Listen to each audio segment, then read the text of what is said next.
রমনার বটমূল বাঙালির বর্ষবরণের প্রাণকেন্দ্র। মঞ্চসজ্জার কাজ শেষ, চলছে আনুষঙ্গিক কর্মযজ্ঞ। ভোরের সূর্যোদয়ের পরপরই গানে গানে নতুন বছরকে বরণ করে নেবেন ছায়ানটের শিল্পীরা। 150 মতো শিল্পী গান করবে, পাঠ আবৃত্তিও আছে, তার মধ্যে প্রায় 15টার মতো সমবেত, বাকিগুলো সব একক। এদিকে অপ্রীতিকর ঘটনা এড়াতে নেওয়া হয়েছে পর্যাপ্ত নিরাপত্তা ব্যবস্থা। রমনা পার্ক এবং সোহরাওয়ার্দী উদ্যান, টিএসসি, শাহবাগ মোড়, দোয়েল চত্বর থেকে শুরু করে পুরো ইউনিভার্সিটি এলাকার আশপাশ জুড়ে পর্যাপ্ত সংখ্যক পুলিশ ফোর্স ডেপ্লয়মেন্ট থাকবে।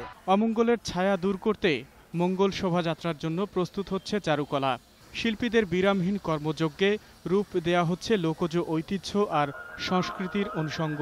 মেয়েদের মেকআপ অল্প একটু বাকি থাকে, ঠিক ওই রকম অল্প একটু বাকি আছে, একটু পরেই কাজ শেষ হয়ে যাবে। কালকে আসলে ভিড়ের জন্য মনে হয় ঢুকতে পারবো না বা আসতে পারবো না, বাট তারপর ট্রাই করব। গেল বছর টিএসসিতে যে ঘটনাটা ঘটে গেছে, এটা নিয়ে আসলে সবাই খুব শঙ্কিত। প্রাণের উৎসবে নিজেকে রাঙাতে প্রস্তুত সব বয়সের বাঙালি। কালকে পহেলা বৈশাখ, এজন্য আমরা সবাই এখানে চুড়ি কিনতে এসেছি।